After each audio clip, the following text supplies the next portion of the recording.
عليكم ورحمة الله وبركاته ይህ መልእክቴ ደረሳችሁ እህትና ወንድሞቼ በሙሉ በአላህ በመታምኑት ሁላችሁም ለሲፈን ድምጽ ሆናት ሲፈን የምትኖረው ካይሮ ነው 5 ልጆችን በአንድ ጊዜ ወልዳ አንደኛው ሞተባት አራቱ እያደጉ ነው ታቋታላችሁ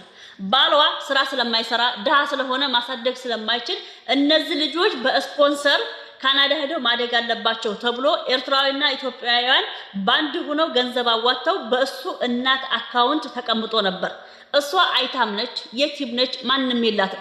እሷ አገሯ ሌላ ነው እሷ አገሩ ሌላ ነው በእናቱ ስም ገንዘብ የገባውን ኢትዮጵያ ሄዶ ቪላ ቤት ገዝቶ ከእናቱ ጋር ተመሳጥሮ እንደገና ደግሞ ያ14 ዓመት ልጅ አግብቶ ከትምህርት ቤት አስኮብሎ አግብቶ ጠልፎ በዚህ መልኩ ዓለሙን እየቀጨ ይገኛል ሲፈን ለምን ታዋት ለምትሉ እህትና ወንድሞቼ ሲፈን ማህፀኗ ተገልብጧል አንቺ ማህፀንሽ አይጠቅምም አልሆነኝም ማህፀኗ ተበላሸው ልጅ በመውለድ ነበር ሲፈን ህክምና ሳይሆን የሚያስፈልጋት ብዙ ነገር ያስፈልጋታል ተጎርታለች ተገፍታለች ስትፈልጊ ልጆችሽን አራቱንም እያንዳንዳቸው ግዴይና መጨረሻ ላይ ራስሽን አጥፊ ብሎ ገንዘቧን ይዞ የተሰወረው ወንድ ይሄንን አረመኔ ይሄንን ከሃዲ ወንድ ሁላችሁም ድምጽ ሆነን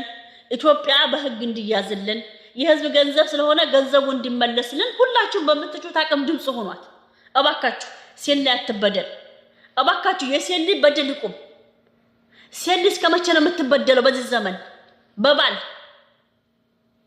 ኢላሂ ሰብርኒ